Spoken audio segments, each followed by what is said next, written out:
나누도록 하겠습니다. 열왕기상 17장 1절에서 16절의 말씀 함께 나누도록 하겠습니다.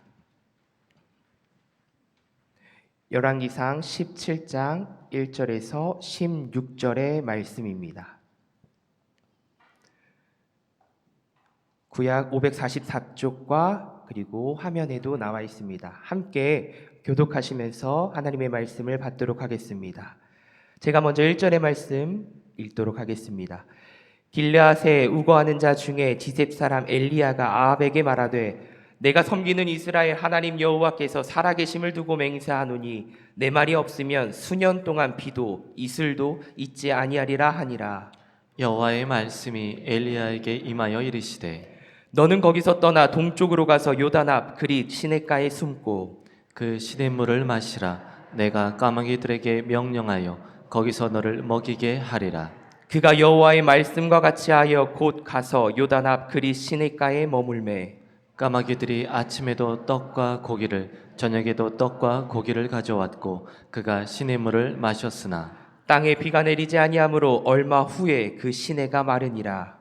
여호와의 말씀이 엘리야에게 임하여 이르시되 너는 일어나 시돈에 속한 사르밧으로 가서 거기 머물라. 내가 그곳 과부에게 명령하여 내게 음식을 주게 하였느니라. 그가 일어나 사르밧으로 가서 성문에 이를 때에 한 과부가 그곳에 나뭇가지를 줍는지라. 이에 불러 이르되 청하건대 그릇에 물을 조금 가져다가 내게 마시게 하라.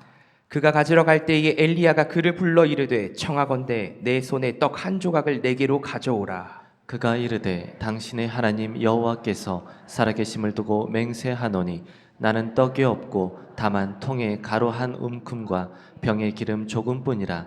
내가 나뭇가지 둘을 주어다가 나와 내 아들을 위하여 음식을 만들어 먹고 그 후에는 죽으리라. 엘리야가 그에게 이르되 두려워하지 말고 가서 내 말대로 하려니와 먼저 그것으로 나를 위하여 작은 떡 한 개를 만들어 내게로 가져오고 그 후에 너와 내 아들을 위하여 만들라.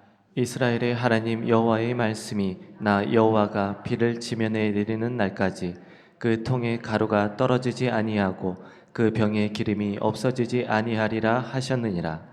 그가 가서 엘리야의 말대로 하였더니 그와 엘리야와 그의 식구가 여러 날 먹었으나 여호와께서 엘리야를 통하여 하신 말씀을 같이 통에 가루가 떨어지지 아니하고 병에 기름이 없어지지 아니하니라. 아멘. 함께 기도하며 말씀 나누도록 하겠습니다.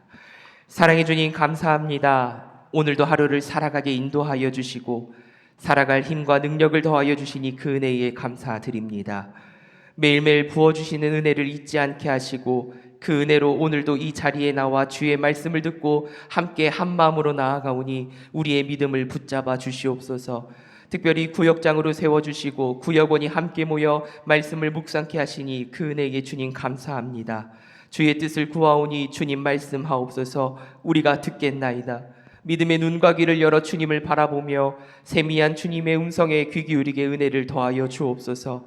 구역원들을 위해 기도하며 나아갈 때에 그 삶을 기억하여 주시고 주님의 사랑으로 협력하여 선을 이루어가게 하옵소서.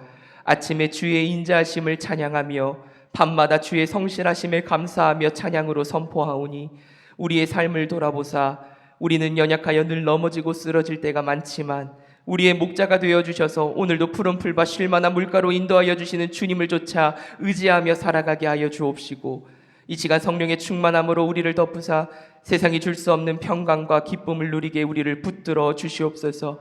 우리의 입술을 주장하여 주시고 우리의 행실을 주장하여 주셔서 우리의 의가 드러나는 것이 아닌 그리스도의 향기로 충만하여 오늘도 하나님이 살아계심을 증거하게 하여 주시옵소서. 우리의 입술로 누군가에게 상처가 되지 않게 하시고 사랑의 입술이 되어 위로자가 되며 아버지의 그 받은 사랑을 나누어 주기에 부족함이 없도록 우리를 오늘도 사용하여 주옵소서. 감사드리며 거룩하신 예수 그리스도의 이름으로 축복하며 기도드리옵나이다. 아멘. 할렐루야. 금요 구역장 성경 공부 자리에 오신 우리 성도님들 환영하고 축복합니다. 이 시간 우리 앞뒤 좌우분들과 인사 한번 나눠볼까요? 잘 오셨습니다. 주님의 이름으로 사랑하고 축복합니다. 조금 약한 것 같은데 다시 한번 사랑하고 축복합니다. 인사 한번 다시 한번 나누도록 하겠습니다. 사랑하고 축복합니다. 그렇죠. 이렇게 큰 목소리가 나와야 합니다. 네. 축복은 언제 어디서든 해도 아깝지 않습니다. 우리가 할 수 있을 때 사랑하고 축복하며 내가 나누어 줄 수 있는 모든 것들을 나누어 줄 때 이보다 더 후히 우리에게 주시는 그 하나님의 사랑을 더 받고 깨달을 줄 믿습니다. 5월 가정의 달 둘째 주를 보내고 있는 이때에 비가 오고 난 뒤에 여름을 맞이할 준비를 하듯이 밖의 날씨를 보시면 아시겠지만 화창합니다. 우리 마음 가운데 주님이 함께 하셔서 성령의 단비를 내려주셔서 기쁨과 감사가 오늘 우리 가운데 충만한 하루 그리고 충만한 우리의 삶의 여정이 되기를 간절히 소망합니다. 오늘 성경 공부 말씀은 믿음과 순종에 임한 은혜라는 제목으로 함께 나누고자 합니다. 우리는 성경에서 말하는 순종을 어떻게 정의를 할 수가 있을까요?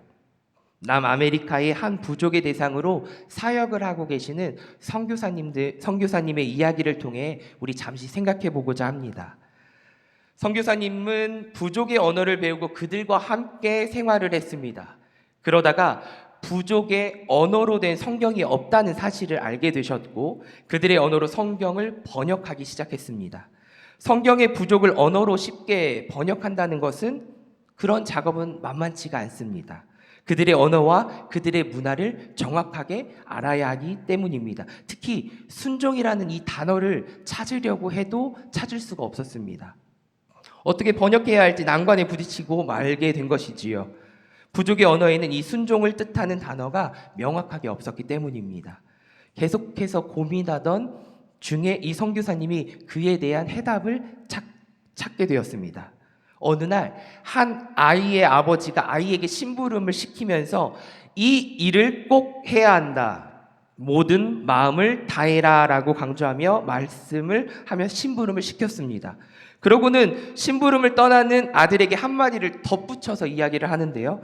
마음을 나누지 말아라. 마음을 나누지 말아라. 이 일을 옆에서 지켜본 선교사님이 순종이라는 단어를 포착하게 됩니다. 그리고 단어를 길게 번역합니다. 뭐라고요? 마음을 나누지 말아라. 근데 여기에 조금 더해서 마음을 나누지 않고 모든 마음을 다해 따르는 것이라고 순종을 정의해서 번역을 했습니다. 좀 길지만 다시 한번 읽어드릴게요. 마음을 나누지 않고 모든 마음을 다해 따르는 것, 이것이 순종이라 정의를 내리셨습니다. 순종은 결과적으로 따라가기만 하는 것이 결코 아닙니다. 참된 순종은 하나님 앞에서 우리의 마음을 다하고 그 마음이 다른 것으로 나뉘지 않는 태도를 갖는 것, 그것이 순종입니다. 우리는 이 이야기를 통해서 다시금 생각해 보게 되지요.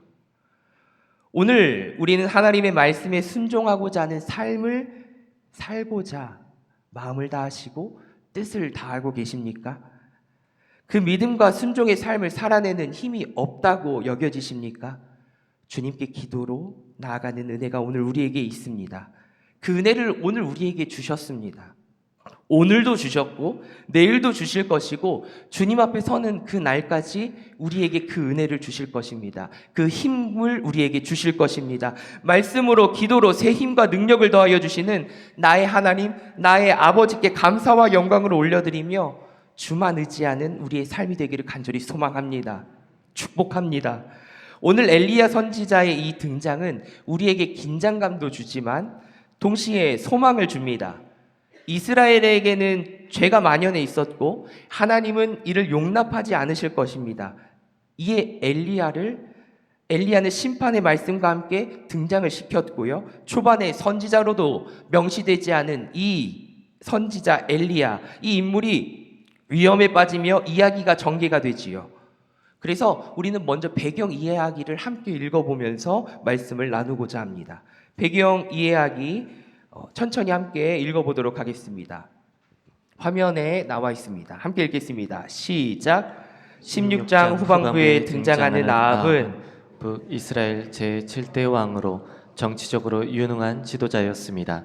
그는 20년 동안 이스라엘을 다스리면서 외교와 정책을 통해 나라를 부강하게 하고자 노력했습니다. 그러나 결정적으로 하나님께 순종하며 섬기는 길에서 벗어나 타락했습니다.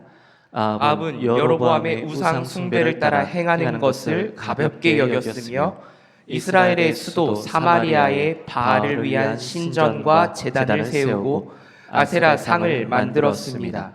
그의 불신앙적인 모습은 결국 백성마저 하나님으로부터 돌아서서 바알과 아세라를 섬기게 했습니다.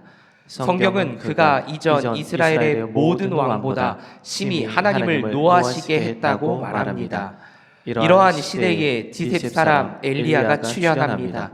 엘리야의 이름은 나의 하나님은 여호와이시다라는 뜻으로 그의 이름부터 당시 이스라엘을 향한 분명한 하나님의 메시지가 되었습니다. 선지자 엘리야는 이스라엘의 우상 숭배와 맞서 싸우며 하나님의 구속사적인 열정을 보여주는 통로가 됩니다. 열왕기는 얼핏 열왕들의 행적을 담은 이스라엘 왕정 시대의 역사책처럼 보이지만 하나님이 왕들에게 그분의 선지자들을 보내서 말씀하시는 신적 원리를 담고 있는 책입니다. 또한 죄인들의 회개를 촉구하고 있고요. 죄인에 대한 끝없는 사랑과 구원을 보여주는 구속사의 기록이기도 합니다. 이 열왕기상 17장에서 엘리야가 등장하면서 열왕기하의 분위기가 반전이 됩니다. 하나님의 살아계심이 핵심 주제로 드러나며 온갖 우상은 헛되고 하나님만이 유일하신 참 하나님이심을 강조합니다. 이스라엘의 가장 완악한 왕이라 할 수 있는 이 아합 시대에 엘리야가 등장하고 그를 통해 하나님의 말씀이 선포되는 것은, 그리고 하나님의 말씀이 그들에게 임한 것은 결코 우연이 아닙니다. 하나님은 극심한 죄악의 시대에 거룩한 그분의 백성을 찾으시고 하나님의 살아계심을 몸소 보여주십니다. 증거하시기를 원하십니다. 오늘날 하나님이 아닌 수많은 우상이 사람들의 시선을 빼앗습니다. 지금도 마찬가지입니다. 우리는 저마다 자기의 뜻을 합리화하면서 살아갑니다. 내 뜻이 옳다고 여기면서 살아갈 때가 많습니다. 그리고 살인과 폭력, 음란과 악독, 각종 이데올로기와 분열과 증오, 물질주의와 우상과 생명을 경시하는 풍조까지 말세계의 모든 죄악과 우상의 종합 세트를 경험하는 시대를 우리는 살아가고 있습니다. 그렇다고 우리는 깨끗할까요? 우리도 그 죄악 가운데 죄악을 겸하며 살고 있지는 않습니까? 우리는 이 이야기에, 이 말씀에 결코 자유로울 수 없습니다. 우리는 그 시대를 살아가면서 우리도 양다리를 거치며 살아가고 있지는 않은지 오늘 말씀 속에 다시금 깨닫기를 소망합니다. 이런 시대에 하나님의 말씀과 뜻이 어디에 있는가? 우리도 모르게 물들어 있는 우상 숭배는 없는가? 우상 숭배의 결말에 대해 성경은 어떻게 경고하고 있는가? 이런 질문을 하면서 우리의 신앙을 점검하는 것은 너무나도 중요합니다. 그리고 예배를 통하여 이것은 끊임없이 도전되어야 하고 되물어야 하고 우리의 삶을 되짚어봐야 합니다. 남을 바라볼 필요도 없습니다. 나를 바라봐야 합니다. 남이 이랬든 저랬든 상관하지 마십시오. 그저 기도해 주시기 바랍니다. 그리고 남의 작은 티끌을 보지 마시고 내 눈 속에 있는 들보, 그 더 큰 죄악을 바라보며 하나님 앞에 나아가는 우리의 겸손이 이 자리에 있기를 소망합니다. 말씀 나누기 1번 질문처럼 엘리야가 북이스라엘의 아합 왕을 만나 예언하며 경고한 것이 무엇일까요? 바로 경고한 것은 이처럼 하나님의 말씀에 순종하지 않은 이 아합 왕을 찾아갔고 하나님의 살아계심을 두고 맹세하면서 하나님 말씀이 없으면 수년 동안 이스라엘의 비도 이슬도 내리지 않을 것이다 라고 선포하고 있는 것입니다. 바알을 숭배하는 이 아합과 이스라엘 백성에게 가뭄을 선포한 것은 매우 의미심장한 일입니다. 바알이 뭐라고 했지요? 풍요와 비를 주관하는, 즉 그들이 생각하기에 자연을 다스리는 신이라 여겼습니다. 그런 그들에게 이러한 선포, 가뭄이 올 것이다라는 이 선포는 그들에게 엄청난 심기를 건드리는 일이 아닐 수 없습니다. 이 선언으로 심기가 불편해진 아합은 엘리야를 찾아 벌하려 했고 엘리야는 하나님의 계시로 동쪽 그릿 시내가에 숨어 지내게 됩니다. 엘리야는 시냇물을 음료로 삼아 마시고 주야로 까마귀가 주는 떡과 고기를 먹으며 지내게 됩니다. 이는 이스라엘 백성이 가나안 땅에 들어가기까지 만나와 메추라기를 먹이시던 하나님, 그 하나님을 떠오르게 합니다. 가뭄에 허덕이던 백성과 달리 엘리야는 어떻습니까? 시냇물을 마시면서 까마귀가 가져다 준 떡과 고기를 먹으면서 살고 있었습니다. 그런데 그것도 가뭄을 피해갈 수 없었지요. 여기서 썩은 시체나 먹는 부정한 짐승이 가져다 주는 떡과 고기를 이렇게 음식을 전달해 주는 이런 모습들은 바알 신앙에 빠진 백성을 깨우치려는 상징적인 교본이라 생각할 수 있습니다. 가뭄은 계속되었고 시내도 말라버렸습니다. 그러나 우리 성경에서 볼 수 있듯이 엘리야는 어떻습니까? 두려워하지 않습니다. 왜냐하면 하나님이 엘리야를 돌보셨기 때문입니다. 하나님의 자녀도 하나님께서 돌보십니다. 고아와 같이 내버려 두지 아니하신다는 하나님의 말씀을 붙잡고 살아가기를 소망합니다. 어떤 상황에도 주님을 바라보며 의지하며 살아갈 수 있음이, 감사할 수 있음이 오늘 말씀 속에도 있는 것입니다. 가뭄이 지속되어 엘리야가 머물던 시내도 가물어 버렸고, 그러자 하나님은 엘리야를 새로운 곳으로 옮기십니다. 하나님은 이스라엘을 향해서는 심판의 말씀만 전하시고 침묵을 하셨지만 말씀대로 순종하는 이 엘리야에게는 계속해서 말씀하심으로 말씀이 이끄시고, 말씀대로 순종하는 이 엘리야, 그 삶을 통해 하나님의 능력을 나타내십니다. 하나님이 주신 이 새로운 사명은 이 사르밧의 한 과부에게 가라는 것입니다. 사르밧 이 장소는요, 이 곳은 왕비 이세벨의 고향이자 바알 숭배의 중심지인 시돈에 속한 마을이었습니다. 그런데 이상한 것은 이 사르밧 과부의 열악한 상황을 다 아시는 하나님이 그 과부에게 가라는 것입니다. 그리고 그 과부에게 명하셔서 엘리야를 섬기게 하셨다는 것입니다. 그래서 말씀 나누기 2번입니다. 엘리야가 사르밧 과부에게 떡 한 조각을 요청하며 전한 하나님의 말씀이 그럼 무엇일까요? 이때 엘리야가 하나님 말씀에 따라 사르밧 성문에 만난 한 과부에게 물과 떡 한 조각을 달라고 하자 과부는 어떻게 이야기하죠? 자신에게는 떡이 없고 이제 남은 가루와 기름으로 아들과 이것을 마지막 식사를 하고 죽을 것이라고 말하지 않습니까? 또한 마치 하나님의 선지자를 알아본 것처럼 이렇게 말합니다. 당신의 하나님 여호와께서 살아계심을 두고 맹세한다라고 말합니다. 그런 그녀에게 엘리야는 하나님의 말씀을 따르면 비가 오는 날까지 토기에 가루와 병에 기름이 없어지지 않을 것이라고 예언하면서 이 이방 여인을 믿음의 세계로 초청을 합니다. 우리 13절과 14절의 말씀을 우리 다시 한번 읽어보겠습니다. 그 상황을 생각해 보면서 13절과 14절의 말씀을 우리 다시 한번 읽어보겠습니다. 시작. 엘리야가 그에게 이르되 두려워하지 말고 가서 내 말대로 하려니와 먼저 그것으로 나를 위하여 작은 떡 한 개를 만들고 내게로 가져오고 그 후에 너와 내 아들을 위하여 만들라.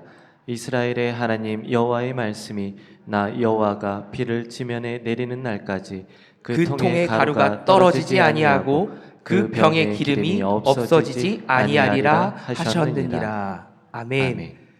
과부는 죽음을 눈앞에 둔 절망의 끝자락에서 결코 놓을 수 없는 이 절망의 음식을 내놓습니다. 놀라운 순종의 모습이지요. 상상해 보십시오. 그러실 수 있나요? 전쟁이 이웃나라에서 벌어지고 있을 그때, 그 자리에 내가 있을 그때, 통조림 하나밖에 없는 그 상황에서 과연 더 굶주린 이들을 위해 나는 과연 내어놓을 수 있을까? 그런 생각을 해볼 적이 있거든요. 쉽지 않습니다. 그런 상황에 놓여본 적도 없었기 때문에 감히 자랑스럽게 담대하게 말할 수 없습니다. 그러나 그런 상황이 되어도 나보다 더 굶주린 이를 위하여 헌신할 수 있는 믿음을 달라고 주님께 기도할 수는 있습니다. 저는 그렇게 기도합니다. 우리 성도님들도 나는 할 수 없지만, 나의 믿음으로 나의 힘으로는 할 수 없지만 주님, 이러한 믿음을 나에게 허락하여 주옵소서. 나에게 주옵소서. 인간의 생각으로 할 수 없는 이 믿음의 행위가 하나님 뜻 가운데 이루어지게 하옵소서. 하나님의 뜻이 하늘에서와 같이 땅에서도 이루어질 때 나를 사용하여 주옵소서라고 기도로 나아가는 우리의 믿음의 여정이 되기를 간절히 소망합니다.